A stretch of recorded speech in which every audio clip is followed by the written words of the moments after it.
Yeah, it is, yeah. That's why I struggled when I filled in for Keith. When I was reading the auto cue and I looked at this big long word come up, I was like, what the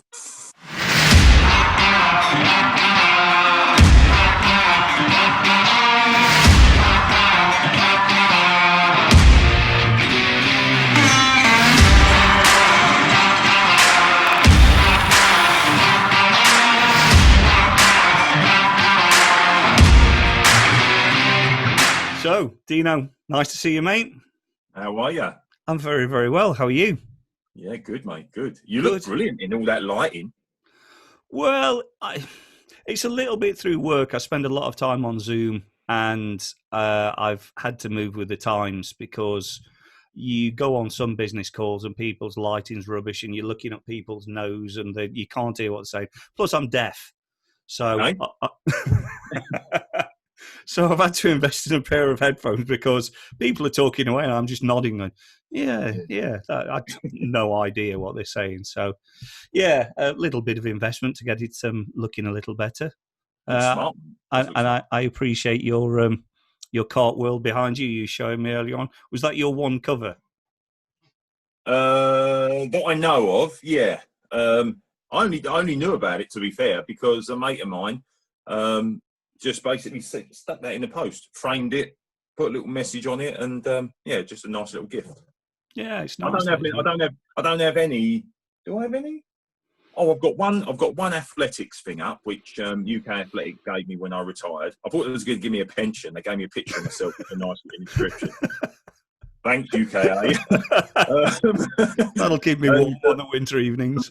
Yeah, it was made up as well, like it was going to be a massive thing. It was a presentation at the Crystal Palace Grand Prix, and it was like, you've got to come down, bring all your friends, all your family, and sort of wandered out into the middle wondering what I was going to get, and they gave me an A5 photograph of myself. I was like, yay! Great, cheers. Yeah, a friend of mine gave it to me, so that was quite cool. And we had a little chat in front of the crowd, but it wasn't. I didn't know what to expect, but anyway. But that's the only fishing one I've got up. To be fair, I don't really.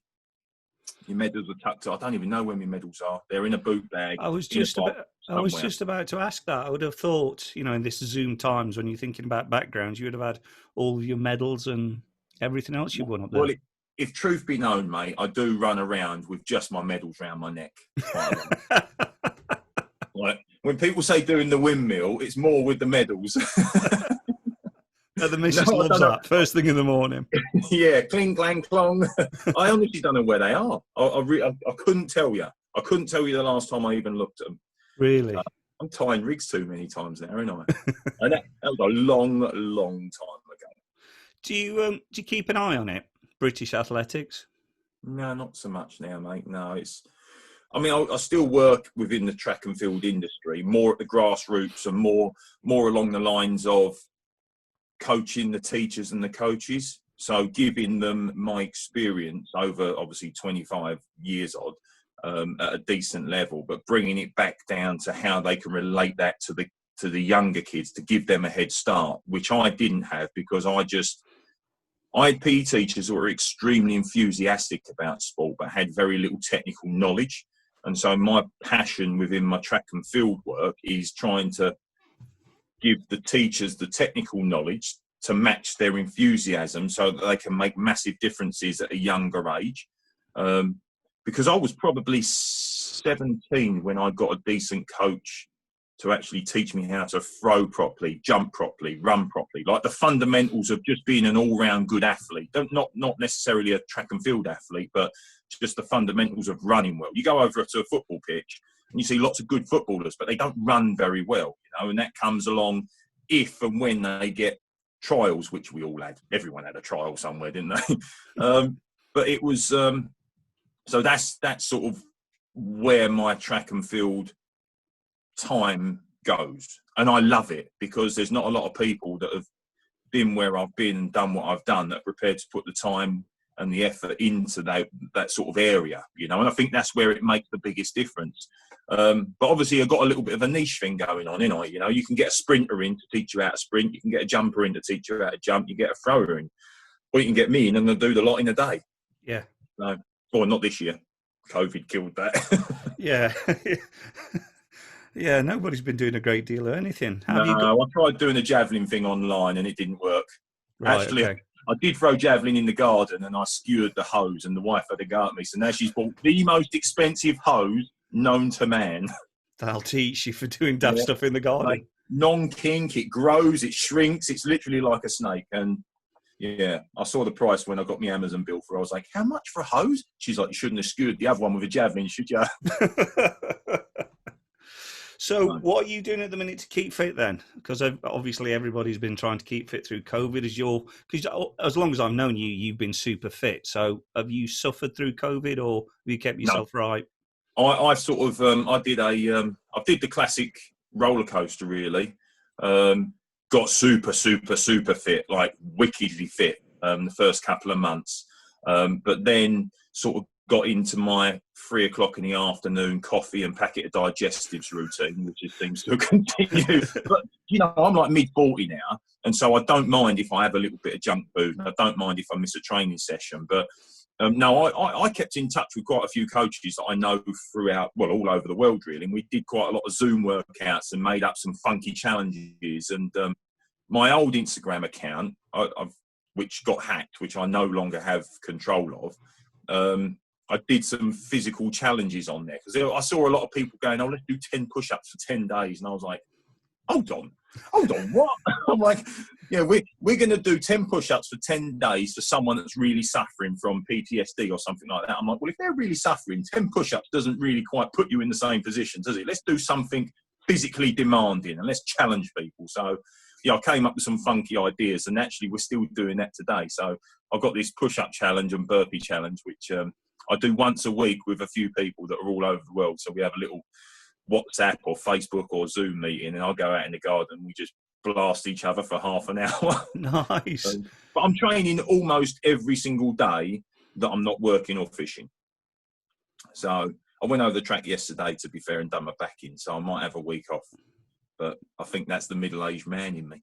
Just I don't bend and I don't bounce like I used to. Yeah, it comes with age. I started to do a bit of running, and I got back up to 5K pretty quick, calf strain, and then 6 weeks out with a calf strain, and any bit of running fitness. I went out this morning before work and did 3 or 4K, and I've only not run for 6 weeks, something like that. And anything I'd built up before has just gone. Yeah, well, it's the impact. That's the thing with the running. It's the body getting used to the impact. Most people think that they have to go training for a marathon or a 10K because their cardio is not good enough. Most people's cardio is fine for a 10K or a marathon. It's the physical, but it's your body that can't deal with it. It's your calves, it's your joints. And particularly, I mean, you're not a light guy, nor am I. I'm over 16 stone at the moment. And to run 10K, and take all those forces through your ankles, your knees, your Achilles, your patella, all those little intricate parts of your body that don't see that, makes hard. That's why I've always said that I'll never run a marathon until I'm north of 50. Yeah. Because then I haven't got the added pressure of having to do it under 3 hours or anything stupid like that. I can just plod around with an old nanny next to me or the guy that's dressed up like a sailor. The BBC's going to pull you out, though. As soon as they see your name on the starting list, they'll be like, and we're still waiting for Dean at halfway stage, and it's 4 hours. We're looking out for him now. Well, I've got two options. I can just do it and enjoy it, or I could go off with the elites, run the first K and like make everyone feel like I'm going to do 2 hours, 10 minutes and then fake a hamstring pull. Like, Mo's lucky I hurt myself again. But no, mate, I just, do you know what? I love feeling fit. I love knowing. I don't need anyone to know about it. I love knowing I can do a bundle of push-ups. I love knowing I can just drop down and do 100 burpees or do something like that, And I spent so much of my life trying to be the best I could be that even though, I barely have a six-pack at the moment, thanks to McVitie's, I don't care because I'm still, as far as middle-aged men go, I'm all right. I'm well all right. And I have a deal with my wife, which has been ongoing since I retired. And she keeps saying to me that I can fish as much as I like, as long as I look like I used to. So as long as I look like an athlete, I'm on the bank 24/7. Which press ups outside your bivvy. Yeah, I have done circuits on the bank before, and then literally gone for a bath in the lake in my pants. Well, that's Not about great, like though. when we went to the Ebro that time. And can you remember how hot it got? And I had to get in the Ebro because it was so hot. Yeah, but do you know the underlying memory of that trip was when we went up, because we fished the tyre I tracks know area, what you're didn't going to we? say. The Jumanji Mozzies. They were attacking the window, weren't they? We were like, oh, bless him, Ed's going, this is a good area. Me and you going, I ain't getting out. I ain't fishing it. No, look at the size of the Mozzies. They'll eat me alive. Well, we gave it half an hour and went for a wander down the track. And joking, we were like, oh, they're following us. And it's like, Yeah. these mosquitoes. And there was a cloud gathering behind us. And then I realised how unfit I was and how fast you was, because I turned around and you just got, I was like, cheers, Dean. I got absolutely hammered. And then we It's the jumped old in the classic, car isn't it? and they were like that. They were actually hitting the window to get to us. It's the classic, if I ever got attacked by a bear, I don't need to outrun the bear, I only need to outrun you. And it goes for mozzies and everything else. Yeah, just have a slightly tubby mate and you'll always be okay. That was a good trip, though, wasn't it? I enjoyed that. The fishing wasn't easy, and bless him, Ed worked his socks off and did some miles to try and put us on fish. Worked the river up a little bit. That's why it was. Yeah, it was a long time ago, mate. Do you know how long ago that was? 5 or 6 years. No, more than that. Is it really? Got to be more than that, mate. Yeah, got to be more than that. I'll have to have a look at the pictures, because all I know is when I look at my albums, right, I've got my old camera, and that's like 7 or 8 years. Right. It's got to be, mate. Could even be 10 years ago. That's how quick. I'm telling you, honestly. Well, when we're down here, just have a look back. I bet you it's double that. It's got to be 10 years. You're probably right. But the thing is, I look at that trip and go, yeah, it was a couple of years ago. In my mind, we only went a couple of years ago, but it's 2 years since I saw you on the Trent. Yes, it is. Yeah. Korda, that was a trip as well, wasn't it? I've been back up since. I think I went up to do a Dino's Diary. Right. Again, on Cromwell Weir, just booked it out for all the Guru boys to come up once we'd had a double each sort of thing, like just fishing like 4 rods, but between like 5 guys. Do you know what I mean? Yeah, what a place. I know it takes a lot of stick from a lot of the locals, because there's a lot of big fish that live there. Yes. I don't know whether there's as many big fish that live there as everyone makes out. I think there's a lot of repeat catches. I think I fished it 3 times. And a lot of the fish that I see, like certainly 14 and 15 pound fish, are similar fish. I say similar fish, the same fish that I see on our trips that come out. Yeah. But there is a stupid head of doubles that live up there. Not sure now because it's been a couple of years since then. But what an absolutely. And I didn't know what to expect when I went up there the first time, because I thought I'd heard a lot of stories about messy banks and this, that, and the other, and it isn't. It is. No. It is an absolute treat to be on there with 3 or 4 mates and just have a really good social, because that's what it is, isn't it? It's good fishing, but it's not difficult fishing, if we're absolutely honest. I think possibly the only thing that makes it difficult is that the volume of pressure. There's always someone on there doing something, and then you're sort of fishing over old bait a lot of the time. Yeah. I did better on singles than anything else. It's probably a testament to how much bait actually goes in and how much bait's knocking around, because you've got all those fish grubbing around, and same as you say, they're there, they're present, they're eating, and all they need is one bait to trip them up. Yeah, but a super, super stinky one. That's what I put out there. But yeah, we did keep thinking about getting back up there, didn't we, and hooking up. But I've got to be honest, I am kind of thinking about having a couple of trips up to the Trent. It's a long way, though. That's the problem, and every time I jump in the van, I sort of think to myself, it's 48 hours, and I don't know. I enjoyed it. I do enjoy the Trent fishing. It's completely different to how my favourite barbel fishing is, which is intimate rivers, all locked up, heavy gear, because you're stopping big fish. You can't give them an inch. But I do like the 2 rods in the air on the buzzers, and it's so different that I enjoy it. But I'm not sure whether I could do it every single day of the week. But for 2 or 3 trips a year, it's a real treat. Well, it's interesting. So, how many carp anglers have moved over to fishing for barbel?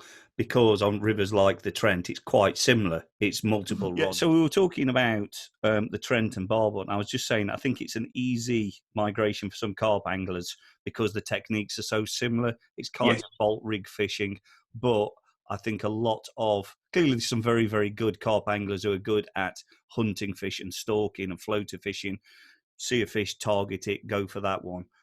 And I think they could translate over to the way that you barbel fish on small rivers. But I yeah. think if you are of that ilk that is turn up, blam a load of bait out, wait for the fish to come to you, that doesn't translate to small river barbel fishing. No, it's much more. It's more of a sociable way of barbel fishing, isn't it? Because everything takes care of itself. You wait for the rod to hoop over. You've got the space and the time. Obviously, the bottom's a little bit rocky in some places, but on the small river, this is the other thing as well. When people think about barbel fishing, they instantly think about the Trent and the Wye, where you're getting multiple bites and you're just in a swim for 20 minutes here, there, and everywhere. The small river fishing isn't anything like that no more. There's not the volume of fish, and especially particularly on some of the stretches where you're fishing for big fish. You know, you can have multiple blanks. You can be fishing epic looking swims with one or even no fish in there, and so you have to have a lot more patience. And believe it or not, and a lot of traditional barbel anglers may even cringe when I say it, but that's one of the reasons why I've started fishing my rod on a buzzer after dark, because I've sat there for 3 hours before kickoff time getting the old phantom bites and nothing's been happening. And I think it's just one of them cases of fishing so that you're as effective as possible. And I'm looking for, I was out last night. I baited a swim for 3 hours. I fished it for 3 hours. Tip never moved. But I was convinced I saw a fish. Where I saw it, you physically couldn't fish for it. And if you did, you certainly wouldn't land it. So I baited where I felt like I had a chance of it drawing out onto my spot.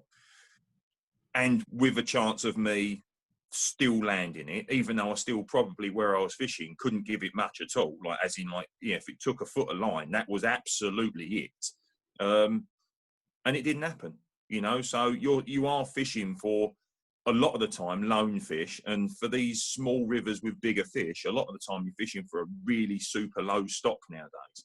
And so it takes a different mindset to the, if there's any carp anglers coming over and you just want to catch a barbel, then I would say the Trent and the Wye are a much more obvious place than the Lee or the Kennet or the Avon, where really you've got to spend a little bit of time. It's much more rewarding. Not that the big uns on the Trent don't mean as much to me, or the big uns on the Wye don't mean as much to me as the ones on the smaller rivers around the country. But it is much more rewarding being able to spot a particular fish, feed a particular fish to a spot. So draw it out from a snag, and then watch its routes, watch the way in which it approaches the bait, watch it devour your first sitting, then bait drop a few more on top just as you're lowering a rig, and then it goes off.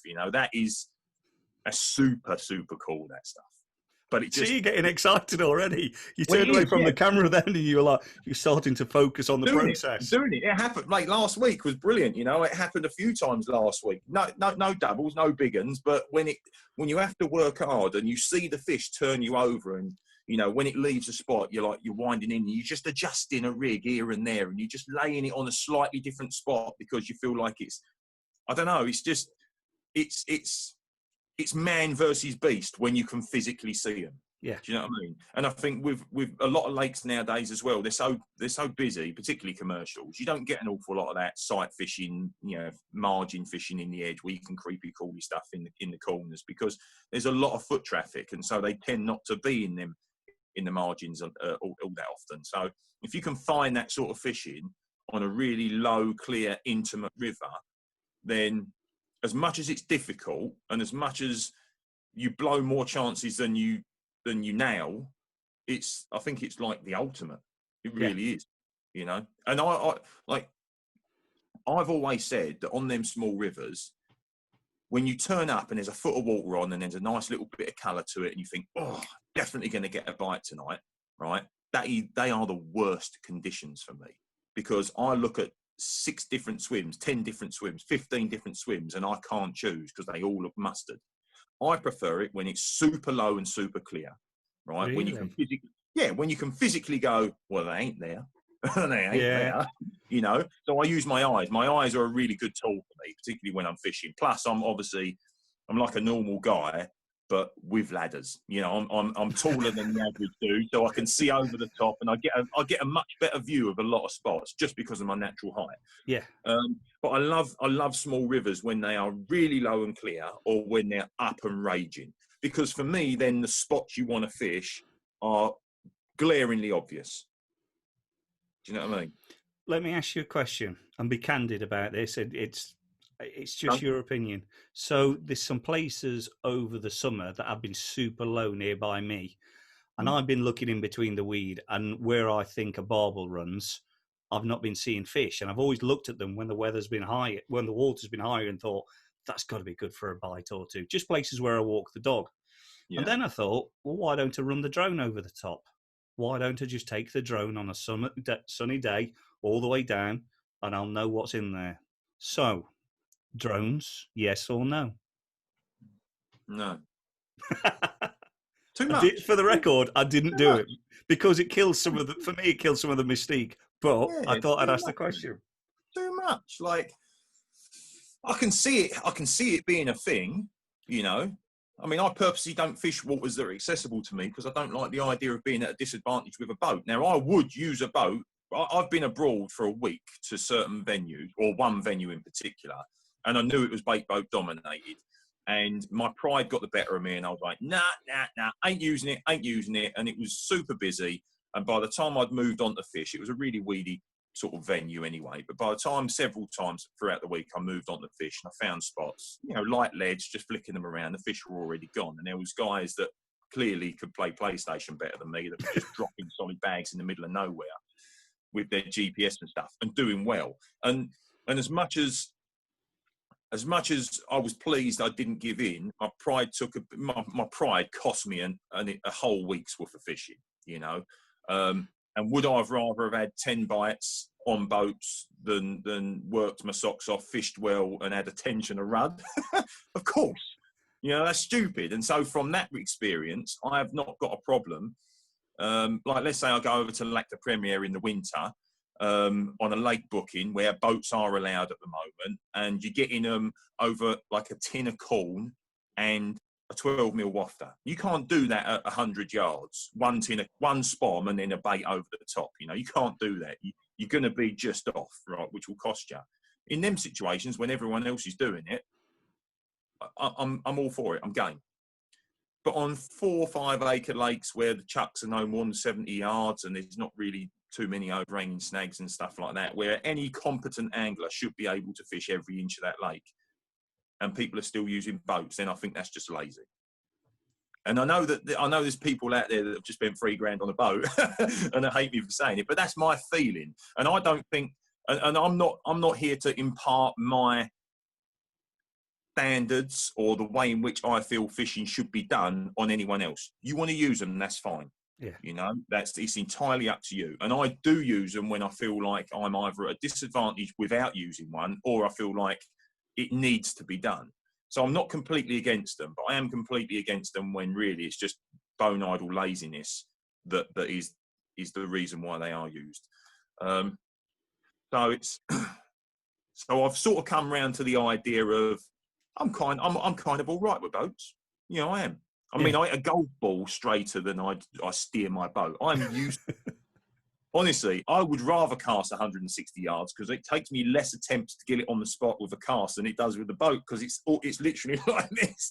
I'm forever trying to straighten it up. But to that point, but a drone, I think, is just a bit too far. Like, you know, I don't know. Can't really explain it. Yeah. There's some gravel pits by me, and you can't walk around them. They're nature reserves. And I've only bought a drone this year, and I bought it just kind of to dick around with because I was bored in lockup. But it's on my to-dos to go to they're on the same floodplain as places that have got some big fish in, and I know that the water's gone all over the place. There is no way you can get all the way around those pits. And I'm definitely going to go with the drone, have a look around, and just see what's escaped over the years and see if there's anything in there. Not that I would advocate guesting on gravel pits. Obviously, I'm just for my own personal benefit, clearly. Do you know? I mean, it's probably come about because it's well known that when you do shows, right, when you're either filming online or doing Monster Kart, Thinking Tackle, Gurus, All Stars, whatever, we use a lot of drones, but we don't use them for fish spotting. We have spotted fish whilst using them, but we don't use it. Like if the cameraman sticks a drone up, I'm not the first person to sit on his shoulder and go, "Yeah, do us a favour, where's one under that tree? See what's over there. Do this, that." I'm fishing. I'm busy. You know what I mean? I'm trying to angle. But it's almost certainly come from those situations where the cameraman has come over to us and gone, "There's a stack of them over the other side, mate." And I'm like, "Oh, really? Okay." You know, I'm sort of one of those guys where I sit on the fence. I've got splinters up my bum. You know, I was slow on taking up the deeper. And to be fair, as much as I still use the deeper, I don't use it all the time. You know, I use it when I need to, just for, you know, quick time saving, or if I'm fishing a zig, it's invaluable. I was totally against boats for a long time, and I'm not, like I said, I'm not like a complete convert. I'm not comfortable with them, but I will use them if necessary. And I'll probably be the same with a drone. Like if you was on a 4,000 acre pit, right, or 60 or 70 acre pit in the middle of nowhere, then I can see where they would be okay. But in my mind, I have this horrible feeling where you're going to be on 10 acre, or you're going to be up at like Linear on Marsh, on Manor, and there's just going to be 15 drones up in the air. Yeah. No, and that's the death of fishing for me. Like, that's just absolutely awful. I can't, you know, I don't think it'll ever be like that, but that's how I see it going. You know, like it's one of those. You know, some people might justify it as going, "Oh, I'm an early adopter of technology," but you know, I'm not a centre pin lover when it comes to fishing, or I'm not a centre pin lover when it comes to like catching tench on a peacock quill by the lilies you know. That's not me. I'm all for catching fish in the most effective way, but I like to try to use the old school watercraft ways of doing it. You know, I like that. I don't want to know that I'm not on fish all the time. You know, I was over at Parco a little while ago, a few years ago now, and I fished one rod. I was in old peg 7, I think. No, peg 9, and I fished one rod, washing line styly, tied off to the far side. And my mate was going, "Just keep flicking your deeper out, have a look, because they've got to be there. They've got to be sat out in the deep water in front of you and then just drifting in." I said, "Mate, I don't want to know whether they're there or not. I know that I'm getting 4 or 5 bites a day.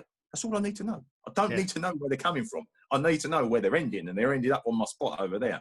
You know, it gets a bit too much in the end. Well, it does take that magic out of it. It stops being that, you know, boyhood dream of looking into the water and wondering what's in there and what can the I catch. unknown is why I like it. Yeah.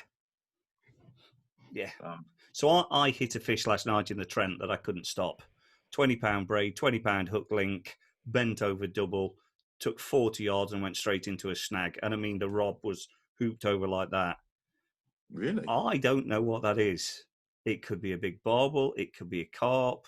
Ain't a barbel. Catfish, sturgeon. You ain't getting spooled 40 yards into a snag on 20-pound braid and 20-pound hook link on a barbel. And I know that everyone goes, "Oh, they're the hardest fighting fish," but I've had big barbel in Spain in the 20s, right? You know, predatory barbel, and fishing 20-pound braid, 20-pound hook link, size 6 wide gapes and all that stuff. You know, like carp gear, and you can stop big barbel on carp gear. Do you know what I mean? Yeah. So, what do you reckon, man? Because there's like sturgeon and cats and everything being caught from that place, isn't there? So, well, exactly, and that's the bit of big carp as well. It could have been anything, but that's the bit that I enjoy. I hate losing fish, and I hate the thought. So I got most of my tackle back. I put the rod on the rest for maybe 10, 15 minutes, and I was watching for knocks and stuff. And I actually thought about going in, but it was getting dark, and it's about 10 foot where I fish. I thought, this isn't going to end well. So in the end, I had to pull for a break. So I don't like the fact that I've left a hook in a fish's mouth. That doesn't sit well with me. But it annoys me that I don't know what it is. but to that childhood magic kind of thing, Yeah. who knows what it is? It's a very big fish that's swimming about in an area that I know quite well, and I want to go back now and catch it. Thing is, though, if you put the rod down, you was feeling for the fish for some time. You haven't left. You've left the fish. You've left the hook in the snag. That fish has almost certainly shed that hook whilst it was in. You know full well, and I know you as well as a good angler. If you'd have felt the fish on there, you wouldn't have been pulling for a break. No, absolutely. No, I'm stood watching the tip and nothing's happening, and I'm feeling the line and nothing's happening. Give it 10 minutes and then just try different angles and walk around, and there was nothing. The one that got away. The one that got away. So, filming. I presume you've not been doing anything for months. You've got to be way behind on schedules. Yeah, we are. So All Stars everything really got sacked off as soon as lockdown came in. Like all companies just went into like freeze everything, lock down the budgets, redistribute where we need to. And luckily, since fishing's been re-allowed, fishing's absolutely taken off. So I would assume every company's the same, but certainly companies that I'm associated with have done exceptionally well. And so, filming with regards to the ITV stuff that we do. So All Stars Season 3, which was scheduled this year, obviously isn't going to go ahead. I've already been out and done 3 lots of filming for Guru online. So Guru do this, the free DVD now. So it's just called Fishing Gurus. So Volume 2, we're filming as we speak. And that'll be going out next year. So I've done 2 lots with them, 3 lots with them so far. A couple with Andy Bennett versus Steve Ringer. Fished over 2 matches. So 2 absolute machines when it comes to seat box. Well, just match fishing. And then I did one on the River Wye, which was quite good. So I've done a lot of filming on the Wye over the years. And so we was umming and ahhing whether to go up there and do another, like, Dino film on the Wye, because they're all a sort of little bit like each other. But we went to a brand new stretch that I'd never fished or seen before, and just followed me around, like learning the stretch and working my way through the puzzle. And I've got to say, for the first half of the day, I was really like a little bit anxious because we had a lot of canoe traffic. It was like one of those beautiful days when everyone and their dog just wanted to go down. So it's like trying to barbel fish in Stomp, crash, bang, wallop, bing, bong, bing. And I was like, I know there's fish there, but no self-respecting barbel is going to have a go right now. I don't think it spooks them out to swim, but it definitely stops them from having a feed. And the session just progressively got better and better and better as the sun dropped, obviously witching hour. As I started to learn the venue, we decided to have a bit of a go for the chub on the float on the far bank on the old pellet waggler as well through the middle of the day, which was, I didn't really know how it was going to go. Knew it was a reasonable chub swim, to be fair. It was really excellent. And so what I would say is, even though I haven't seen any of the edits yet, so I think old Rimmer's in the edit suite sort of chopping it about a bit at the moment, it seems like a really good one and possibly the best one that we've done so far. So we've done some bits, but we ain't doing any of the out and out TV stuff. Certainly not this year. So I think that's all just been put on the back burner until 2021. Right. Okay. It takes some balls to do that, to go, I'm going to go and for the camera, fish somewhere that I've never fished before, and I'm going to go and catch fish because the cameras are there. Yeah. Do you know what I mean? I'm not that bothered about that, though. Are you not? No, I'm not. I'm not that bothered. I don't give a monkeys whether I catch bundles or I have to scratch around for bites, because I know what fishing is like. Some days you're a hero, and other days you can fish your heart out, and it's just a tough day's fishing, And the weather can be perfect, the river can be perfect, everything could be lined up, but the fish just don't have it, So we've been fishing long enough where I don't worry so much about it, Obviously, I need to get fishing content, and obviously, if there were multiple days when I couldn't deliver, then I probably wouldn't be in the position that I'm still in. But, you know, I've been doing these films and stuff from various different people since 2005, Yeah. you know, so it's, you know, I'm long enough in the tooth now to not stress too much about it. And we are, to a degree, we never really get the time to go to proper difficult venues where there is a good chance of blanking. You know, we do pick our venues wisely, and so and I, to a degree, the way in which I fish the why, if you give me 2 days, I know I'm going to land on fish at some stage. Yeah. Do you know what I mean? If they're there, I will find them. It might not be for the first 3 or 4 swims, and it might not be for the first day, but I will find them. But what I think a lot of people find interesting is the process leading up to it. So everybody's seen a million fish being caught on TV, and once it's hooked and once it's in the landing net, it's just a fish. But I think when you've been fishing for a while, what you're more interested in is you walking up and down saying, well, there's a crease there, so I'm going to come just inside the crease. And actually, I fished this swim last year and there's more water pushing through, but I know this is it, so I'm not good. Do you know what I mean? And that, same as you say, unlocking the puzzle. Yeah, it's the process, and hopefully, I mean, we did an idiot's guide to barbel fish, or idiot's guide to catching your first barbel on the River Wye. We was going to try and do an idiot's guide to catching your first barbel, but that is so generic because it doesn't work. Like what works on the Wye doesn't work on the Trent. What works on the Trent certainly wouldn't work on the Kennet. So you can't do that unless you're doing 10 of them for every different river. So, and everyone that asks me where should I go and what should I do to catch my very first barbel, I'm like, well, if you really want a trip of a lifetime to catch your first barbel, one of the most beautiful rivers in the country is the River Wye. If you go through a couple of different agents and pay 40 quid a day between you and your mate, you'll get it exclusive for yourself. So it's not like we book it out like no one else can. That's how it works.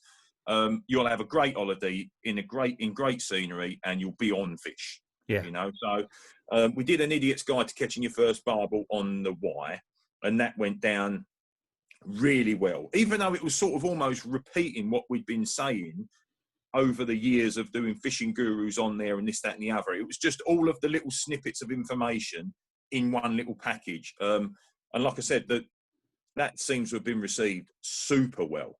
And hopefully we took it to the next level with regards to the one that we've just done on the Wye for Fishing Gurus Volume 2, which will be out next year. So it seemed a little bit sort of repetitive because it was only 3 weeks apart when I did the 2 films. No, more than that, 4 weeks apart, 5 weeks apart. But they'll be out 15, 16 months difference between them. So okay. It'll be something new and fresh, you know, hopefully. You started doing one-to-ones. I thought I'd seen either on Instagram or Facebook that you started doing. Is it guiding or tutoring? Bit of both, really. Some people come down and say, I want to catch a 20-pounder. I'm like, sweet. Because that can make happen. Other people just give me things that they want to work on. They want to chat through the technical side of things. I've always said to people that the biggest difference between the good anglers and the anglers that are not so good, it's not the bait, it's not the rigs, it's the technical side of things. It's being able to hit the clip consistently. It's being able to find your clip, you know. Lots of little things that add up to just a good day's fishing, you know. And if you can improve that one day every single time you go out by 1, 2, 3, 4%, then over that month, over that year, that, you know, the course of those improvements will catch you a significant amount more fish. Yeah. And in those extra fish that you're probably going to catch because of the improvements that you've made, that's probably where the big one's going to come from, you know. And like I said, some people just contact me and say, look, you know, I'm really struggling on this particular venue. Can you come and give us some pointers? Other people just literally want to pay me to come to like the fish against me. But I haven't done too many. I did about, I think it was maybe 2 years ago. I didn't do any last year, but about, I think 3 years ago, I think it was, someone contacted me and said, look, I want a really special present for my husband for a wedding present. And this is what I'm thinking. And I went, well, you know, if you don't like me, then he's probably not going to be that special. She's like, no, it's okay. It's cool. I know that's good. That's good. I went, all right, fair enough. So I did it. And I don't know why I did it. Up until then, I'd got an awful lot of requests and I just sort of batted them away because generally when I'm filming and coaching through the summer, and most people want to go sort of when it's reasonably nice weather, the days are a bit longer, it's more pleasant. I'm too busy to do it. And a few years ago, I did this one, and I really enjoyed it. It went absolutely super well. I really enjoyed it. I decided to do another one for a mate's 40th birthday, and then I did another one, and then I left it for a bit. And then 2 years ago, I posted on, I don't know what social media site it was, Facebook or Twitter or something, that I was opening up 10 days that year to do one-to-ones. Just because of the previous year, I really enjoyed it, and I thought, well, do you know what? I've got 3 days there. I'll stick a one-to-one in the middle, and I had the same thing in a few different areas in my diary, and they sold out real quick, and they all went really, really well. But last year I was too busy to do any, and then this year, with regards to, I haven't advertised them. It's just, I suppose people have just been fishing mad a little bit more. I've had a few more requests come in, and because of that, I've accepted a few. So. I don't earn a living out of it, mate. It's not, I don't charge an absolute fortune. If I'm going to pencil a day in the diary, then it obviously has to warrant me not going out to do any other work. So I'll have to charge. But I try not to budget myself out of the people that support me. That's the most important thing. So I want it to be accessible for everyone.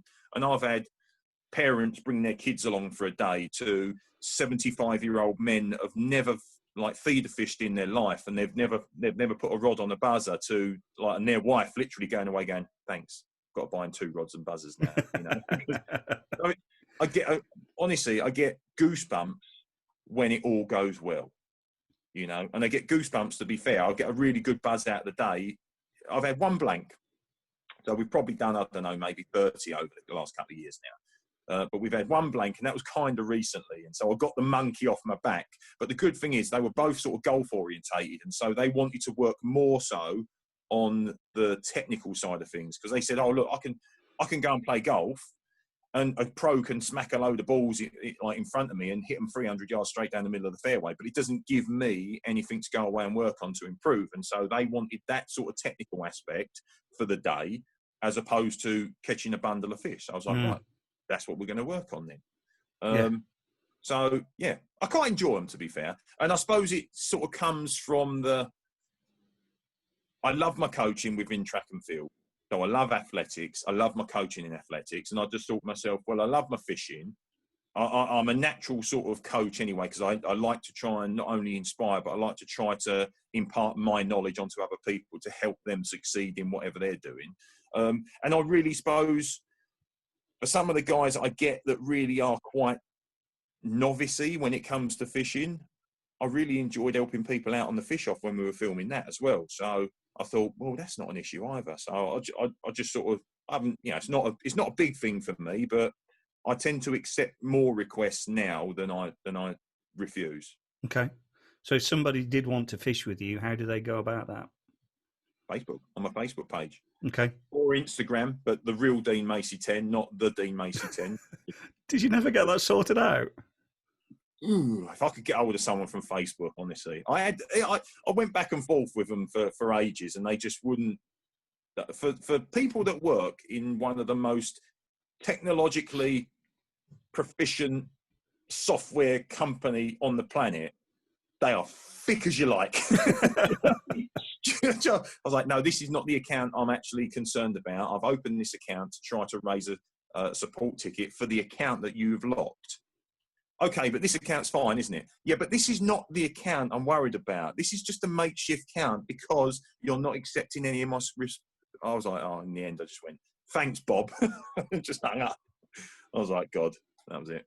And to be fair, if you can't get it done, do you know what I mean? You could literally point them to YouTube and go, just, go and look at me. Google me. Just go and look at the million photos of me. A normal person.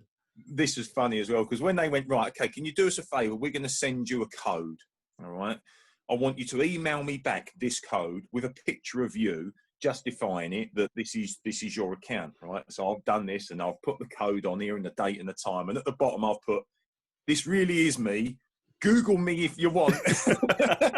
Do you know who I am? And I've never done the "Do you know who I am?" But I sat there at night after about 25 phone calls and emails and all that stuff, and I just, in the end, I was like, "Oh, come on, guys! Like, this is getting stupid. Like, who else would want to be me?" So anyway, so I started a new one. Very good, and that's the real Dean Macey. Real Dean Macey 1010. Yeah. Okie dokie. Not It's the the old one with one. no followers. The one with loads of followers is my old one, which I don't check daily. So if people are still subscribed to the old one, they should abandon, unsubscribe, Yes, and come over to the real one. Come over to the real one, where all the action is, where the magic happens. That's where the good stuff is. I know. But yeah, so I've had a varied year, to be fair, mate. But I've got another 1-to-1 this Friday. I do look forward to them.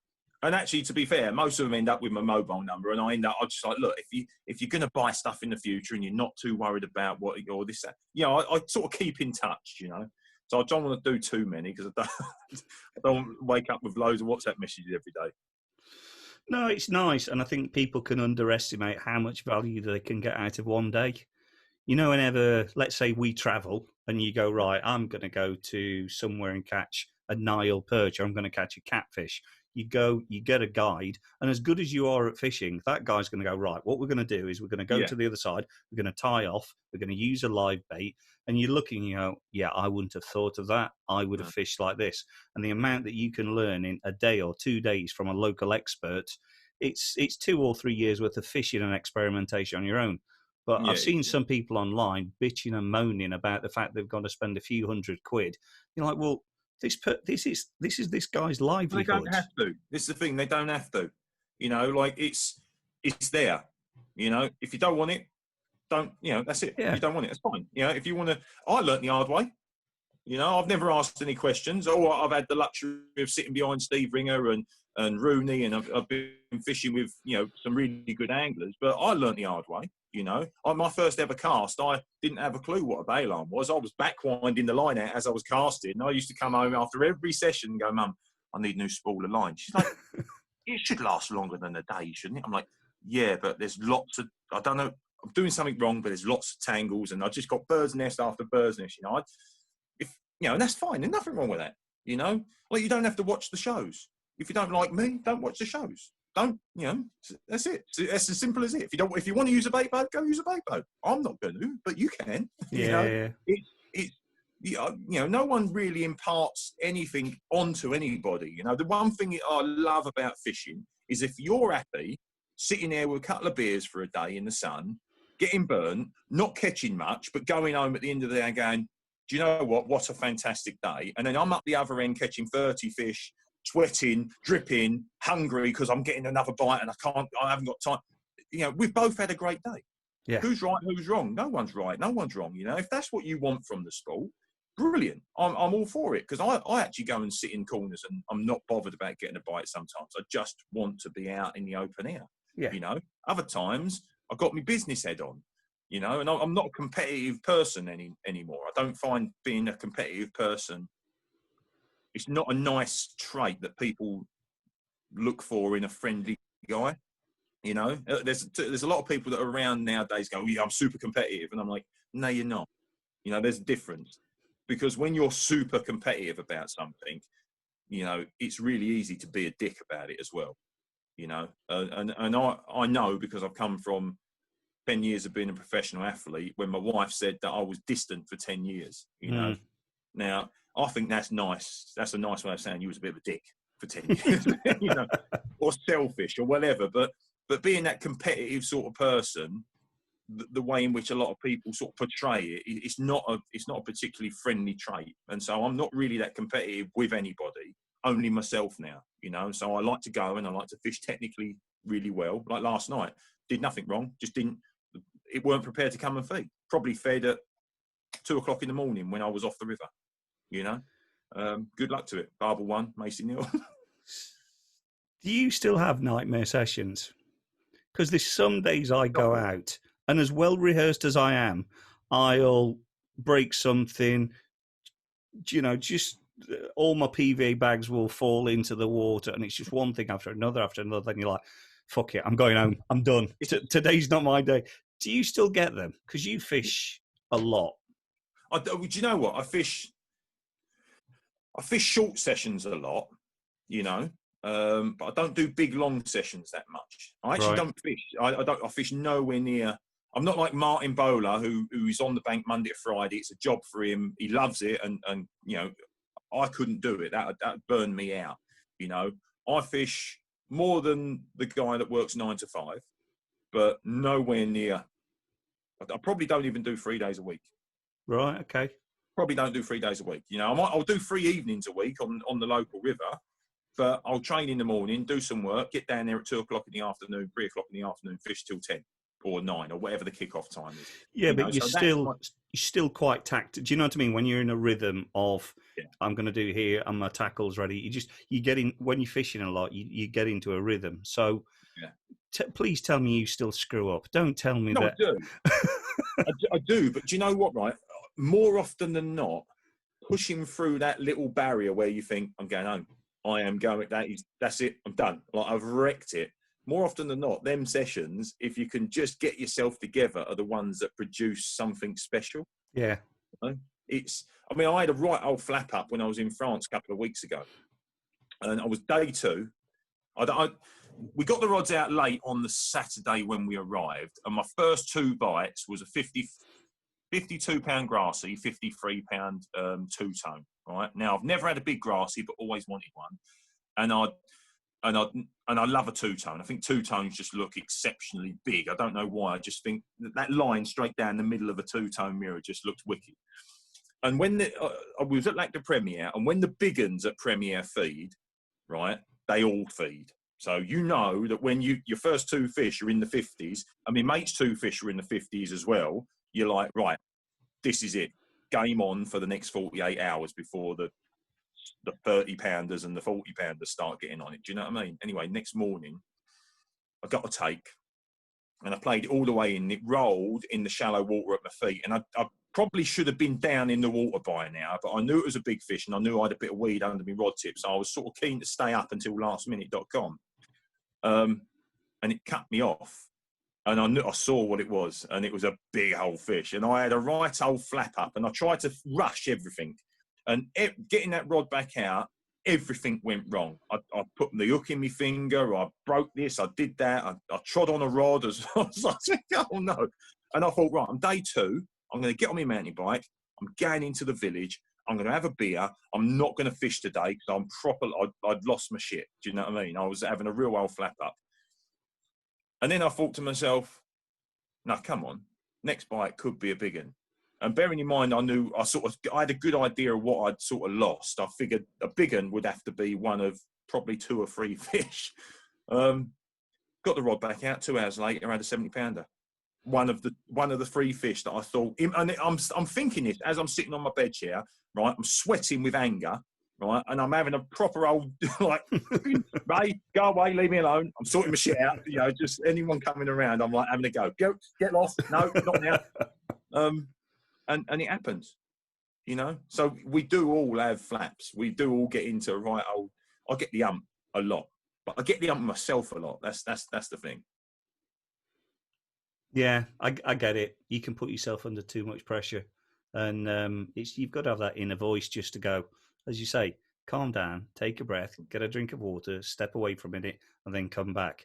Because actually, in the grand scheme of things, there's small little things that are happening. But they can see when you've got fish feeding in front of you and you're all fingers and thumbs and you're screwing everything up. It's the worst possible thing. You can drill something 100 times. You can tie 100 rigs when there's no fish in front of you. And then as soon as you see a fish, you think, oh, I've got to retie a rig. It's in your thumb. It's up a tree. Somehow it's stuck in your top. You blunt the hook. You start again. But that's a lot of the times when you get into that, that's the schoolboy excitement, I find. Yeah. You know, whereby that's what we go fishing for.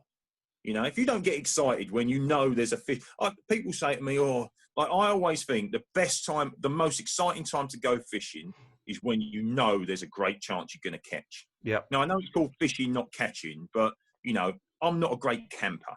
You know, if I'm going to invest my time somewhere, I'm all right on the rivers. I don't mind blanking on the rivers because they're wild. Them creatures have got big because they're very wary of their environment. I'm not sure they're riggy, but they know when a rig goes. I've baited so many big fish on rivers and then lowered a rig in absolutely perfectly, and they haven't come back out. And I'm lowering it in. There's not a disturbance, back lead, you name it, nothing. Like, even if I told you I'd put a rig in, you wouldn't believe it. It was that quiet, and then fish haven't come back out. They just know something's different. So on rivers for them wild fish, I'm okay blanking, but on most still waters, I expect to catch. So if I'm going to invest my time and go to a still water where I know they're encapsulated within that area, then it's down to me to find them, get a bait on them, because I feel like in the time that I'm there, there's probably going to be a feeding fish somewhere. Yeah, you know. And I don't find them all the time. I'm no Superman. No one is. But yeah, if I'm going to invest time, then I want to catch more than blank. You know, I can completely understand the people that say, "Oh, you learn more when you blank." You don't learn more when you blank. You learn what you ballsed up. You know, a lot of the time. So I'm all for that. But I really do love catching fish. I love the sport, but I love the bite. I love catching fish, mate. And if I knew that I was going to blank all the time, I probably wouldn't go. Yeah. Let's talk chub. Oh, okay. Because I've seen you numerous times say, yeah, gun against my head, chub, number one fish, favourite fish. And most people will look at that and go, well, that's odd. They're kind of the, I don't know, the Renault of fish. Do you know what I mean? Most people never spent years of their youth chasing them up and down the River Chelmer like a knob, like I did, throwing lumps of luncheon meat and lobworms at them when they were clearly sus meat. Do you know what I mean? I spent so many hours trying. I remember, you used to be able to see them. You know, like the River Chelmer used to be most small rivers used to be a lot more prolific than they are now. And when I used to see one come past me, and I was sat on my little light blue Galaxy seat box with the black lid that used to pop up with all your pole rigs and your bits in, and I saw one come past, then I saw another one. I was like, right, straight onto the feeder rod, free lining, lumps of cheese, meat, and it was so clumsy. And I never caught them. They always, like, where I cast there, they bolted there. When I cast there, they bolted there. And I wouldn't give up. I would chase them before I knew it. I was a mile down the bank, left all my gear. Do you know what I mean? And it was super fun, but they always sussed me. And then obviously you start to learn your trade. You sort of grow up, you learn different methods, bait and weight, you know, or different spots to fish from as well. Because I was only fishing where I saw them. I didn't fish where I felt like I could feed them or where they'd live. Didn't have that watercraft or that knowledge at the time. And so because I invested so much time when I was a kid trying to catch these wily chub that always done me, every opportunity now I see a big chub, I think to myself, I'm going to have a go, you know. And it's in the UK, it's the only target fish I've ever set myself. And it was a ridiculous target. And I was on tight lines once, and Keith said to me, what's your target for this winter? Or it was something like that. And I said, I want to try and catch an 8-pound chub, you know. Wow. And and I felt embarrassed saying it because, you know, I knew I was on a stretch of river that had a couple. No stretch of river's got loads, but I knew I was on a stretch of river that had a chance if I was one of those lucky people.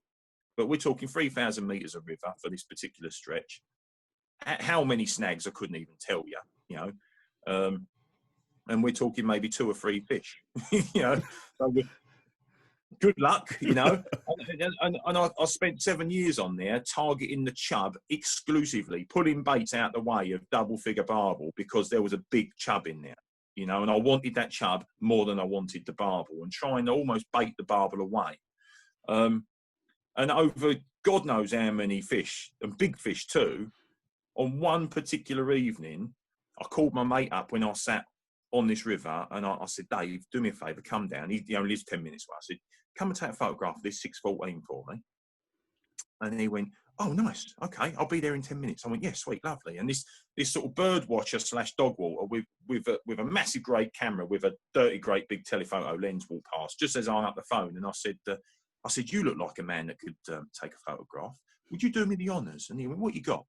I said, I've got a 6'14" chub. He went, Christ, look at the size of that. I said, I know, mate, I know. So he took some lovely photographs just in the dusk.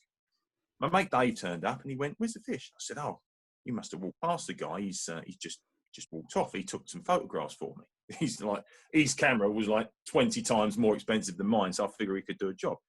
Anyway, I said, here, look, coffee's there. Pour yourself one out and we'll sit down and have a chat. Flick the rod back out. Goes off 10 minutes later. And I've climbed down the bank to land this fish. Dave's gone, do you need help? I went, no. And as I'm, this particular swim, I'm playing them with the rod tip down low, just literally. So I'm flicking it across. But as I'm getting the big drop back, they are literally swinging straight the way down onto the inside where the pace is. So every time I'm playing these fish up, and as I'm lifting the rod tip up, don't know why, but they just kept drifting out into the middle. And it was the bane of my life that I could never work out how to get them all the way up and then like sort of get them in. But it made it quite awkward because I'm a right-hander with a left-hand net and the fish was down to my right anyway. So I was always like this. Anyway, I've seen this thing come up with his dirty, great big mouth, but the head and shoulders beyond it as well. And on this particular river, you don't get fish like you do on the River Wye, where you see a big head and a big shoulder and then it sort of tapers off. On this river, when you see a big head and a big shoulders, it's got a big chest, a big belly, a big back, and a big tail, and it's got big everything, you know. They are just like, they're chub, but bigger. Anyway, I've sort of hurried, climbed back up this the bank, and I said to Dave, I said, do me a favour. He said, what's that? I said, whiz down there and net it for me. Anyway, he's gone down, I've lifted into it, and it's gone in straight away. He said, what's your best? I said, 7'9". He said, I think it's bigger. I said, so do I. Because I just 20 minutes ago put a 6'14" back. So I've seen that fish in the water twice as it gone into the net and as I pull it back. And I'm thinking, that just looks like different gravy. Anyway, he's lifted it out and passed me the net and I've just put it on the mat. And as I put it on the mat, and you know when they lay on their sides and the depth has just done this and it's 24 inches long. And I'm like, oh my God. I said, I said, right, scales are in that pocket, waistling's in that pocket. You're going to have to do this for me because I'm a bag of shit right now. Right? Anyway, I said to him, as he lifted it up, I said, look, if it's 7.15, I knew it was a big one, like proper big one. I said, if it's 7.15, that's fine. Thinking, don't give me £8 if it ain't £8, right? Yeah. He went, it's not £8. I went, great. He said, it's 8.2. I went, oh, man. So we've done the photographs, and Dave's like this with the camera, and I'm like this with the fish, you know what I mean? And I didn't even fish for the rest of the night. I had 90 minutes left on my ticket before kick-off time. I didn't fish, just walked up and down. Dave went, I put my gear in the van, and I walked up and down the bank, like mesmerised. Anyway, on the way, the next morning, a mate of mine rang me, and he said, you going back? I went, no, done. This is 3 days before Christmas, right? So he said, I said, no, I'm done. He said, but there might be another one. I said, I don't care. I'm done. And when I'd left that night, I don't bait rivers, I fish for a bite. But when I left that night, my plan was to be up there for the 2 days on the bounce because the weather was epic. It was like gone from like 7 degrees during the day to 14 degrees, 2 days, 3 days before Christmas. So I thought I'm never going to be fishing for at least a week after that anyway. So I thought I'm going to make the most of it.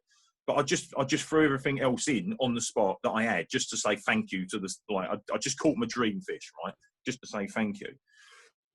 He said, but there might be another one. And I genuinely wasn't going to go.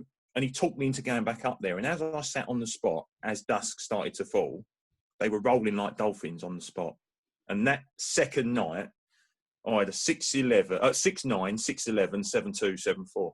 Jesus and I only fished for 6 hours over both nights. So 3 hours both nights. So I was 6'9", 6'11", 6'14", 7'2", 7'4", 8'2". Jesus. And do you know what? I haven't really been chub fishing since. Not on that river anyway. That next season, I went after the big barbel. The barbel that, you know, not that I purposely pulled the bait out of big barbel, you know, 14s, 15s. You know, I'm happy to take them all day long. But when I felt like the barbel were going to get in the way of possibly catching one of those big chub ideas, because I'd had a number of 7s leading up to this as well. You know, I was all chub orientated.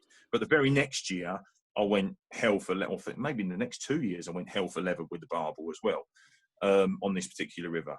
But when I do my chub fishing now, I tend to like, now I've almost got the monkey off my back with that big one. Yep. I like going down to the stour. And the stour, now, albeit probably not the best river in the country for 7-pounders, probably, you know, for volume of 5s and 6s, I find it, you know, you're probably hard to beat it. But as with most smaller rivers nowadays, the gigantic bigger fish that seem to have been around 5, 6, 7, 8 years ago seem to have died off. Obviously, they're fish, that's what they do. But the Stow's still got a fantastic head of 4s, 5s, and 6s. They've probably still got the odd bigger here and there, but you wouldn't travel all the way down there to target one because there's so many of the others. The old traditional maggot feeder, getting them on the float, you know, those sort of methods that I learned over the years after chasing them around like a wally, you know, that's still probably the best way of going down there and having a go. Whereas on these smaller rivers where I doze fish, I was boilie fishing for them, you know. Right, okay. I did watch that video you sent me the other day, you know, when you did that day on the Stour, and that lit a little bit of a fire with me. It's one of those rivers that's been sufficiently far away from where I live. And as a kid, that was always in the news. It was always the Royalty Swim and the Hampshire Avon and the Dorset Stour, and used to sit looking at Angler's Mail, and it just felt like a different country. It was so far away.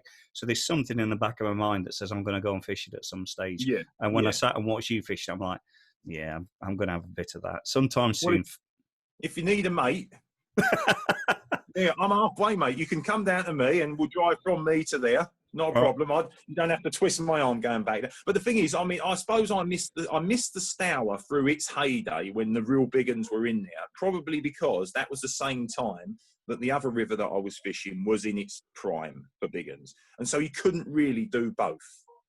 And when it came to out-and-out big uns, you know, I mean, volume of fish, the Stour's always had it when it comes to numbers, but you know, I was in the right place at the right time. No one in their right mind could ever turn around and target an 8-pound chub. That was my dream. It was a target, and I was, you know, I'm sure I fed a couple of big uns as well. And by that, I mean 8-pounders.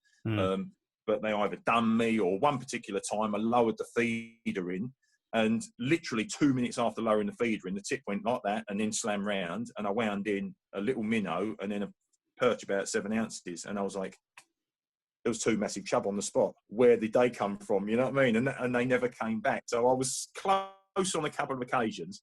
And it was one of those fish where you just think it's not going to happen. It's not going to happen. You just keep plugging away in the hope it does. Because you're not really spotting fish in the winter. You know, you're doing your homework through the summer, working out where you want to sort of spend most of your time. But in the winter, you're just fishing on a hunch and using the watercraft. And like I said, when the river's up and pushing through, as long as it's not chocolate, they're the sort of times when I really like it, because I'm like, if I was a chub, I'm going to be there. Yeah, and that's half the battle. You raised an interesting point then, that you missed out on some of the classic days of the Stour through other things you were doing. Where else do you think, have you got any regrets where you think, I wished I'd gone and done that because those fish aren't there anymore? Any missed opportunities? Yeah, possibly Adam's Mill. But at the time when Adam's Mill was club ticket, accessible for most people, and doing some real big fish, I don't feel like my skill set would have worked on there anyway. I feel like I'd have gone in and just thrown my bait dropper up in the air and just spooked them all over maybe I'd have learned a bit quicker. But again, that sort of time I was doing other things at that sort of time, you know. So I've had a lot of red letter days. And I've been really lucky. And I don't follow the crowds. I try to not follow the circus around too much, you know. And I don't ask many questions. I just go. I fish for myself, and I never fish for my sponsors. I never fish to try and get things in magazines. I literally go to the places I want to fish, and I fish for myself, you know. And so I've never, you know, I don't really want to be the person dropping a bucket behind someone and saying, "Oh, when you leave, let me have a go," and all that stuff. That's not how I like to fish.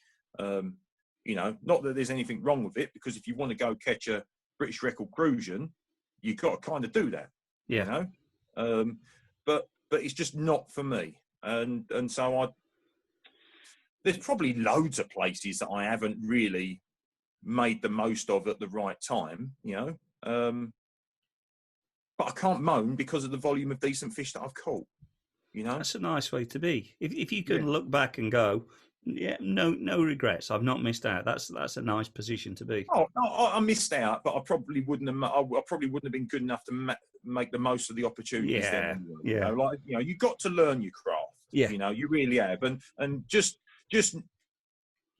knowing there's big barbel up on Adams Mill on a really tiny, highly pressured, intimate river like that, it's a different kettle of fish. Because at that time, I was fishing the River Severn. That's sort of barbel fishing that I was in at the time. I was chucking feeders at fish on the Severn, and it's a completely different ball game. And I know you have to go and put yourself in that position where you learn, and sometimes it's a steep learning curve. But steep learning curves on Adams Mill's not the one, is it? You've got to go up there and you've got to know. I mean, one of my good friends, Vince Rogers, had 12 fish over 15 pounds off of it. Yeah, 12 fish over 15 pounds on the bounce off Adams Mill. Yeah, but he never fished for anything that was smaller. He was sight fishing for them. I hadn't had that experience at the time, and I don't know. I think I'd have just been that. I'd have been the big idiot bumbling around throwing a 3-ounce feeder at him, going, "Yeah, well, I caught one on the Severn like it."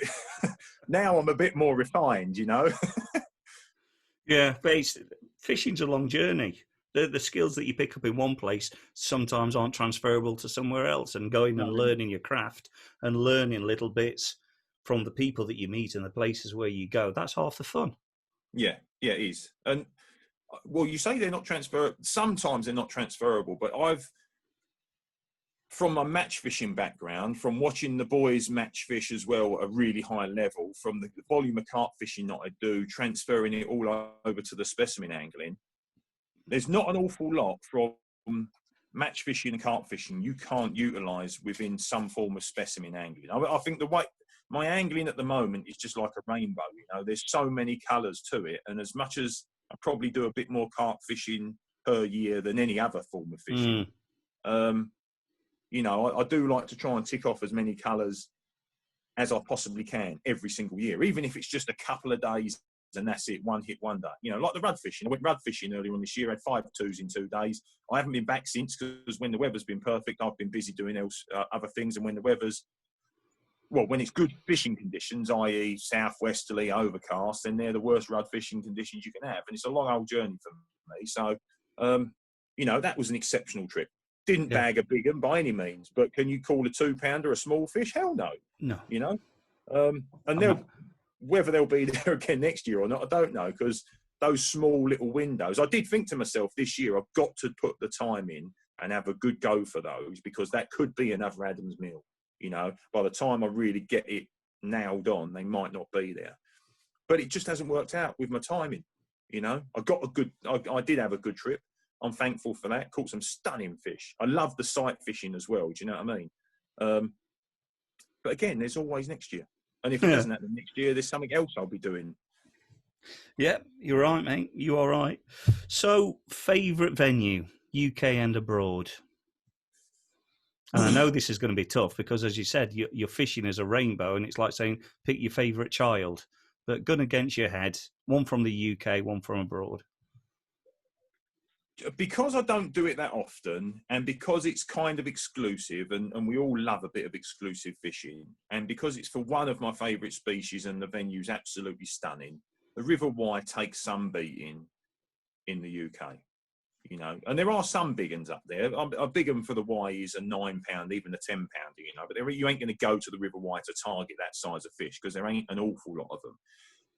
But I just love the style of fishing, It's closely followed by almost every other river that I fish on in the UK, do you know what I mean? Because I've never had a bad day down on the Stour either, and I love the Hampshire Avon, even though I haven't fished it for a long time, because I just love that style. And abroad,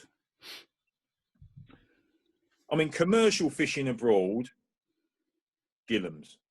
Like, how can you not say Gillam's Fishing Resort? It's spectacular, and you and I have been going for many, many years now. I haven't been for a couple of years, but I certainly, one of the reasons is because the last time I went out there, I never felt like I'd ever better it. It was one of those sessions. But I remember the first time I went was probably the first time you went, was it as well? It was my second. I'd been an ad one trip out there, and I saw it as it's a once in a lifetime trip. Thailand for me at that stage was just beyond comprehension. It was so far away. Yeah, exactly. So far. Yeah. And went once, and just so addictive. especially at the early days as well, because there was a sense of the unknown. There was, and the variety in the early days was spectacular. I remember feeding the surabin with the bread underneath your feet, and like the Mekong at the time were really, there was quite a few in there, but they hadn't seen anglers' baits as natural food. So to catch a Mekong there was super rare, whereas 5 years later, they were smashing the pellet like you wouldn't believe, would they? Yeah. But one of my favourite venues, I couldn't even tell you the name of it, but I'll try to describe it. It's where I went to catch my Camiso barbel a few years ago, and I had a couple of trips, and it's a flooded valley up in the Spanish mountains. It's 9 miles long, probably 150 yards wide, averages about 10 metres deep. Very natural low stock of a variety of barbels. So there's the common barbel in there, there's the hybrids, which are a hybridised sort of common / Camiso, and then there's a few very genuine 100% Camisos in there.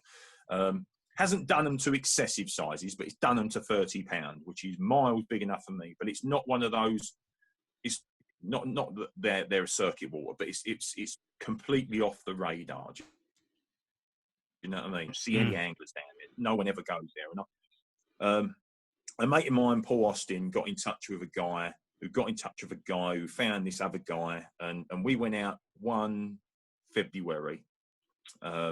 And sat there in this canyon. It's like a canyon, miles from anywhere, black as you're at, for 15 hours a day. Never saw a single fish roll. We was like, you're kidding, you know. But it looked right. It felt right, you know. All you could see is like vultures swirling around above you, boar running through your peg, sort of thing. So it was proper wild, you know. Go up the mountain for a poo with a view every morning. That was the highlight of my day. But we decided that it was such a cool place, we'd go back that November. But the crayfish in this particular place are, when I say brutal, I mean like brutal. You know, they'll eat the pellet and the corn and everything out your hand. You know, they'll just eat anything. We went back this November, and I was 2 days late arriving because I came over a bit crook, so I missed my flight. By the time we got out there, like I had an idea of where we needed to put baits, and there's it's like basically 150 yards you're living on a mountain, so you're living off this cliff, right? You can barely get a bivvy up. It's like super dangerous. If you go out at night and you roll over on a rock, you're 15 foot down, and then, you know, a 10-foot drop into the river, like into the lagoon, mate. It's like you could easily not come back from this place. It is really cool and wild. But over on this ledge opposite us, right, there's just a sheer cliff, and it must be 200 foot high. Where it hits the water, from there it goes 10 metres down to the old river bed. And I decided that because I'd read that these Camiso barbel are really predatory and you can catch them on lures, that one day I was going to go out and I was just going to do some like vertical jigging, some drop shotting, real close to this ledge on the far side where the crayfish, you just had crayfish holes everywhere, you know. And on this particular trip, we heard them every single night. So the first 2 nights we didn't catch anything. But we heard them boshing, and they were hunting, they were eating, do you know what I mean? And we didn't have bites. I was like, right, we're doing something wrong. So I thought I'd take this little jig rod and I'll start doing some lure fishing. And as I turned the boat sideways up to the cliff, the echo sounder pulled in so much closer to the cliff that it naturally would do. So we've been up and down on the boat, inspecting certain areas and looking for, you know, any sort of feature other than the riverbed to try and fish, because it was clear they didn't want to feed on the silty riverbed in 10 metres of water, but they were feeding somewhere else. You know, fish are moving, boshing, jumping like that, then they're definitely having a grub whilst you're there. Anyway, I've turned the boat sideways so I could get really in close to these to this cliff, and there's sort of like these little gaps in the cliff that you can pull yourself real super close. And bang on 5 metres, half depth, there's this ledge about 18 inches wide, right, or comes out 18 inches, like a little dinner table. I thought, oh, bloody hell. So I sort of pulled myself down the cliff again, and for about 15 metres, this little ledge, almost like a little seat, was there, and then it sort of curled back into the mountain. I thought, right, I'm putting 2 rods on that, because they're clearly not in 10 metres. I think they're up on the wall, smashing the crayfish. I want my baits up on the wall. And we was even considering tying off to the far side and just dangling our leads down the cliff. Like, we was like, how do we? I don't know how we get rigs. I can't put a 5 metre zig on. I ain't fishing in no man's land with a bit of foam, you know. Had 4 fish that night. Spanish guy that showed us up there, that gave us all of the equipment, took all our terminal tackle reels and stuff like that, but he just lent us his boat, and every couple of days he brought a fresh freezer box down of food and stuff, just left us to it. He'd never had more than 2 fish in the night. We had 4 fish. Wow. Reposition the rods, come back, literally walk back up the, like, sort of rat through the trees, back over the rocks and stuff to camp, and then it's gone again. 4 fish to 21.12. Wow. I think I had 7, my mate had 4 that trip, and just unlocked that code on that venue that is, and when I say low stock, I mean, it's like, that's unheard of, you know. There was obviously there, and they was obviously there in some sort of numbers, but we was getting it so wrong for what, bearing in mind we'd been out there a whole week before that in February. Yeah. And we didn't hear them, but I was certain that they were there. And then for the 48 hours before, just that fine line between success and failure. If I didn't take that lure rod, I wouldn't have gone out and tried to do a little bit of drop shotting off that cliff, and I wouldn't have found that ledge, you know. And that 18-inch little ledge got, well, in the end, we found another one. So we got 4 rods rocking, and that was it. That is possibly my favourite wild venue, because you don't see anyone. There's no one there, you know. But that's angling. That is good. Well, that was camping quality on the February trip.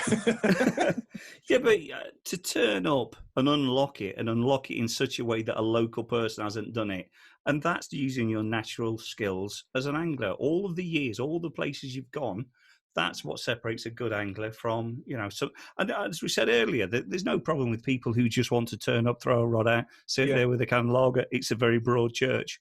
But when you've got that lifetime of experience of unlocking lots of different waters, you take all of that to any venue you go to. So good angling, mate. It's following your gut. It's a lot of luck. Yeah, there's a lot of luck, but you put yourself in them positions where you get luckier more often than not. You know, but it's also having, I suppose you're right, it's having the experience to know that it's fine to waste 2 rods on that for 2 nights because nothing's happening, you know, because when all your information tells you the fish get caught at 10 metres out the old riverbed, and we sat there for the first trip with 6 rods, 3 rods each, at 10 metres in the old riverbed, not a liner, nothing, you know. Yeah. You know, then, you know, not alarm bells start to ring, but then you start to think, right, I need to look for one clue. Just give me one clue. Yeah. You know, and that was just a glaring, great big beacon that, like I said, and yeah, it's just right place, right time. And a lot of fishing is right place, right time, but it does seem to happen to a lot of the same people. You know, and it is just making sure you're on the bank when you need to be, on the right venue, looking at the right areas, and yeah, I mean, the people that just go for socials and stuff wouldn't be on those sorts of venues anyway. Yeah, you know? Agreed. It's what you want from your fishing, you know, and I love those. My favourite trips or my favourite memories in recent years are the adventures where last year I just jumped in the van with a mate and headed over to Croatia, 18 hours from Calais. Bosh, let's go Croatia. Why is that? Because I've got 5 days. I want to go 5 days fishing. I had nowhere to go, nowhere booked up in France. And you know what it's like in France. Everywhere's absolutely rammed. Yep. Go out to Croatia, turn up. Guy goes, yes, you must fish 160 yards. Go, right, okay. Whack, whack, whack, you know, 69 fish. You know, Jesus Christ. And I've never fished at that range. And up until that particular point, I always thought that sort of range fishing was excessive. But until you do it for 5 days on the bounce and you get into a rhythm and you think, bloody hell, that is super doable with gear nowadays. No different to golf. You know, everyone's hitting a driver 300 yards nowadays because of technology. You might be. You know, not with my back at the moment. But technology's come along so far, do you know what I mean? But now with rods and terminal tackle nowadays, that, you know, excessive ranges like that are super doable. But you have to just put yourself in the situation sometimes to learn. And you know what I said about Adam's Mill? I didn't really want to go through that steep learning curve. It's such a little intimate venue. Yeah. If it's a bit more bull in a China shop fishing, and I feel like my angling's in a completely different place now to what it was then, I don't mind taking on something totally new, because I feel like I do take to it like a duck to water a lot of the time. But take fly fishing, for instance. I'm useless. I don't cast a great fly. I don't even know what fly to put on. And I don't want to, because I love the fact that when I go fly fishing, it's all guesswork. Yeah. And don't ask me why, But I love that because it makes me feel like I did when I was a kid, and I was like, oh, should I put corn on, or should I put meat on? Should I put cheese on? Should I put a maggot on? You know, I've no clue when I fluff chuck, No. and I love that. So I've got a customer actually who turned into a mate who took me to some really small, intimate brooks in the middle of nowhere that you didn't see another soul, and he taught me how to nymph fish for these small wildies. Cool. And I love those days out with him more than anything. Went and bought some tackle, took it up, and I took Georgia up to the Derwent recently, Yeah. and we walked maybe for half a mile, just up the river, having little casts. And when we finished, I was like, so what did you think of that? She went, it's brilliant. That's the best fishing we've ever done. And I'm rubbish at it. And she didn't catch anything, but it's just something different, because she was just, 5-yard cast, just seeing the nymph coming through. And all the time she was just focusing on it. And I'm looking at her. Bless her, she should have had a fish. She was doing all the right things, and it was absolutely pissing it down. And we were wet through. And I thought to myself, she's having a horrible day here. And we finished. And we just sat on the bank, and I said, "What do you reckon?" And she's like, "I'll go with you fly fishing anytime you want to go. I've loved that." And Really? It's weird how different things call to different people. Yeah, I do the odd bit, and I just go out on a boat on a big reservoir, and I try to stick to my like sort of my own knowledge, but it does mean I come home with a bag empty of fish. I don't catch an awful lot, but I love it. Me and my mate's useless as well. He hasn't got a clue. I mean, I'm better than him, right? But I'm shit, so he's awful. But we have a great day. Do you know what I mean? Like on the boat, we get the drogue out and we just drift. We drift over no fish, I'm sure. Like we're in completely the wrong area, but I don't want to go and pester all them boats over there. I just want to be out on the water. And so them days, that's why when I'm on the commercials and people aren't particularly doing things well, but they look like they're having a great time, I'm not envious because I'm getting out of fishing what I want, but I totally get what they're getting out of the sport. Do you know what I mean? I know what you mean. At some stage, come up, I'll take you on a local small river. We'll go and do some dry fly fishing. And when it gets to a certain time of night and they're just coming up and you're taking insects and you go, there's a fish there. The first time you drop it and it comes up and it takes it, it doesn't matter if it's 2 ounces or 2 pounds. It's an amazing feeling. It really is. Do that when I come up. I come up and catch that fish you lost last night. I'm putting 40-pound braid on. Boat rods. Yeah. My cat stuff from the Ebro. So, mate, we've been banging on for some time, and I'm conscious you've got a lot to do today. So, I've got one last question for you. My accounts are half done. Bucket list stuff. What's left? Where's caught your eye? Where you going? I've got to go and do that. There's so many things I would love to do. So many. But I'm really satisfied with where I've been and what I've done. I mean, the one thing I suppose that I will do inevitably in the future, but also I want to tie it in because it's my wife's number one bucket list as well, is sturgeon on the Fraser River. So around the September time, the salmon start to run. The sturgeon fishing's epic, but also the killer whales and the whales all come into sort of around Vancouver Island. And she'd love to kayak with the killer whales. And I'd love to video her doing it because there's no fucking way you get me on one of them things with an orca coming up next to me. But so that would be that's a bucket list, but that's a bit of fishing in amongst a 3-week mega, lifetime holiday for us both. Yeah. There's no, I mean, I went and did it. I know. But 2 weeks out from it, I got a bit of a bad back. My disc was a little bit mobile. So I thought, rather than rest up, get myself right, because I've got a big fishing trip coming up, I'll go into the gym, and I met a mate of mine from the boxing club, and he says, "Oh, do you want to do a few burpees and stuff?" I'm like, "Yeah, we'll do that." and he absolutely battered me. And I woke up the next day, I couldn't move. I was literally holding on to stuff to try and get myself around because it was that bad. And then a week later, I was hooked up to 200-pound fish that just wanted to go on 100-meter runs. I swear to God, mate, they are so strong. They're probably the hardest pulling fish I've fought. And it may be down to the fact that you're in running water. I was going to say that. You know when they go. You put a 200-pound meek on in the Fraser River pushing, was it push 8, 9, 10, 12 knots? I don't know, more. Yeah, it's got to be. It's insane. And in some places, it's only 8 inches deep.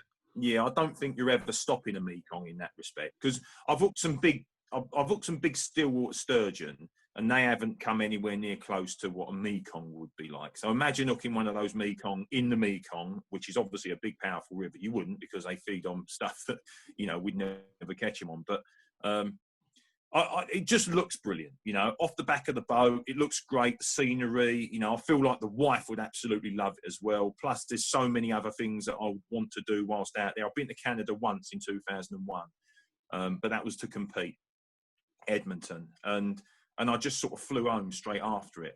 By the time I finished competing, I did all right, but I was sort of a bit knackered, so I wanted to come home and get myself treated and fixed. But I suppose that's the next thing on my wish list, because it's really accessible and probably going to happen. The wife's got a big birthday next year. I'm not in any hurry to fly or book any flights, though. Let's be honest. But it'd be lovely if it could happen next year. If not, it'll have to happen when she's a little older. But this, mate, I'd love to catch a big Marcia. My number one bucket list has always been 100-pound Nile perch, but I don't feel like that's accessible anywhere other than Murchison Falls now. Yeah. And this goes back to the bit around taking opportunities when they're around, because you never know when something's going to be overfished, whether there's going to be pollution.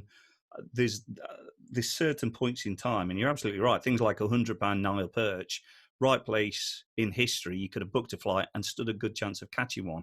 And then there was a big fish kill in it was Lake Nassau, wasn't it? And they just disappeared.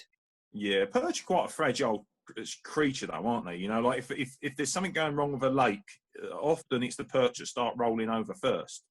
And if I'm right in saying they actually sort of almost got wiped out in this country a few decades ago, didn't they? Was it 70s or 80s or something like that? Really? Yeah, it might be. I'm too young to remember that, mate. Well, yeah, me too. Yeah, I was only itching in my daddy's pants, as they say. But there's no, mate. I don't have any set like fish targets. I'll happily go fish for a big carp. I'll happily go fish for a big barbel. I'll happily go fish for another big chub. But I ain't going to set my stall out and get obsessed about anything. I quite like the diversity, and I like the fact that I'm sort of quite settled in the fact that I've ticked a few of them off, and I just enjoy my fishing now. I do make sure I'm on venues where there's a chance of a PB, but I'm not a PB hunter.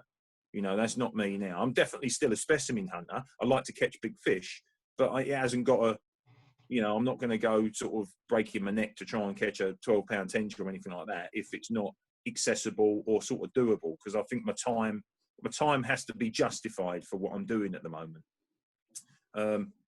But trip-wise, yeah, that'd be hard to beat, I feel. Yeah, it's a stunning location. You should go and do it. I can't say the week that we went, the fishing was tough. Like when you go and the bloke says, "What time of year did you go?" Autumn time. Can't remember. It's a few years ago now. But the right time of year, though. Yeah, absolutely. The time when you should be getting 7-8 fish every single day and some big ones mixed in. And we had 3 days of blanking. Did you? That's harsh. Yeah, but that's fishing, though, isn't it? That is fishing. It's harsh when you're paying $700 a boat. Oh, yeah. And you just sat watching the rod tips all day for 8 hours. And, there's some very quiet evenings at the dinner table while we were there. But you catch one.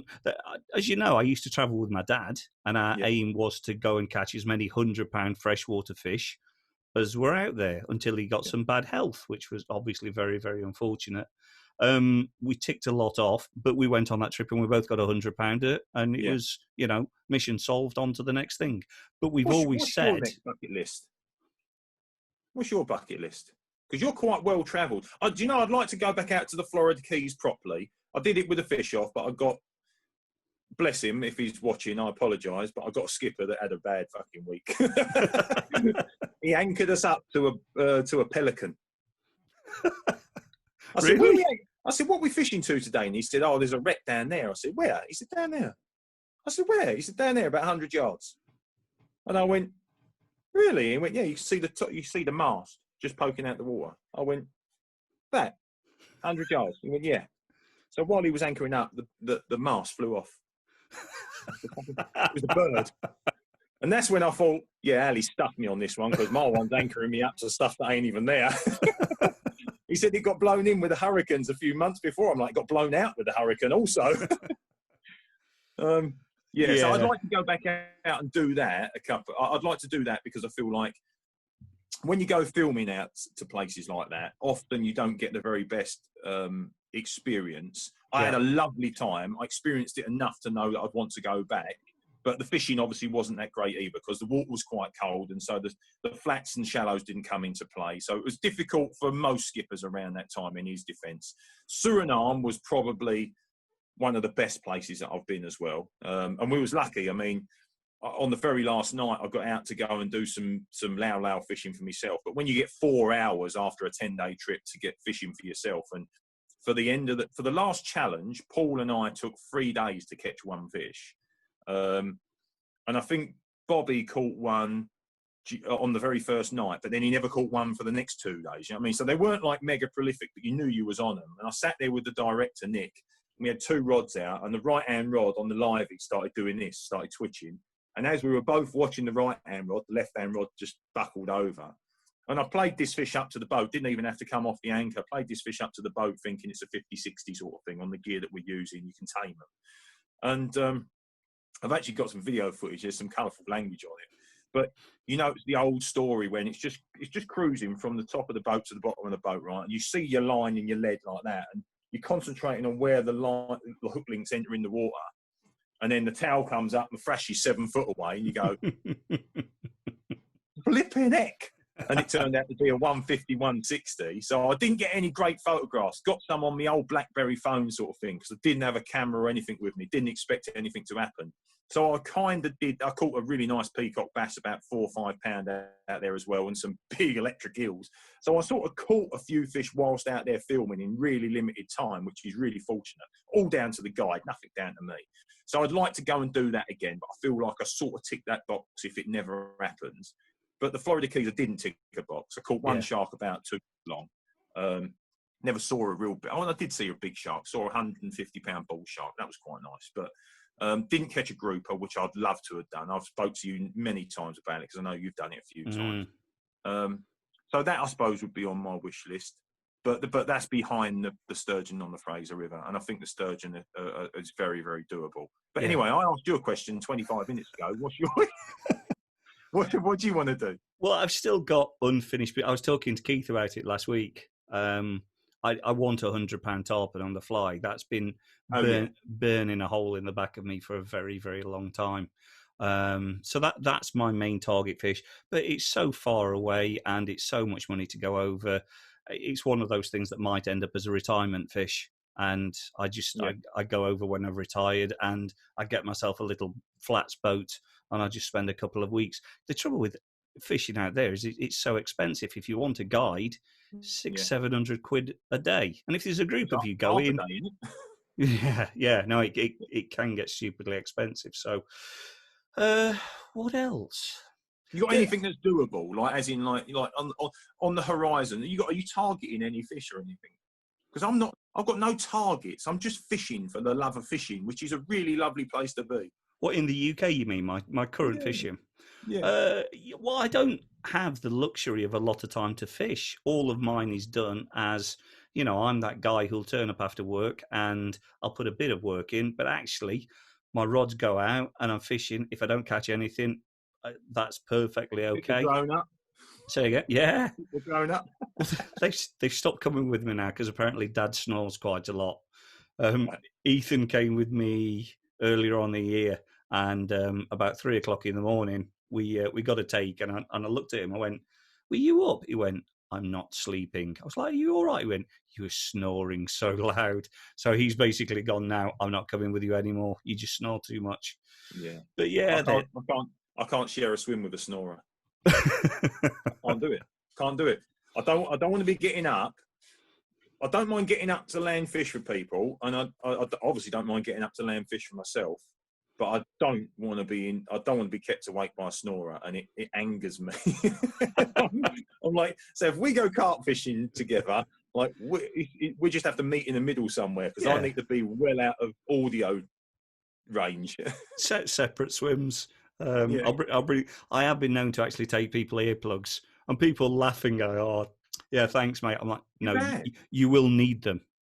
You really bad? Yeah, I've had operations and all sorts. I've done it ever since I was young. It's just one of those things.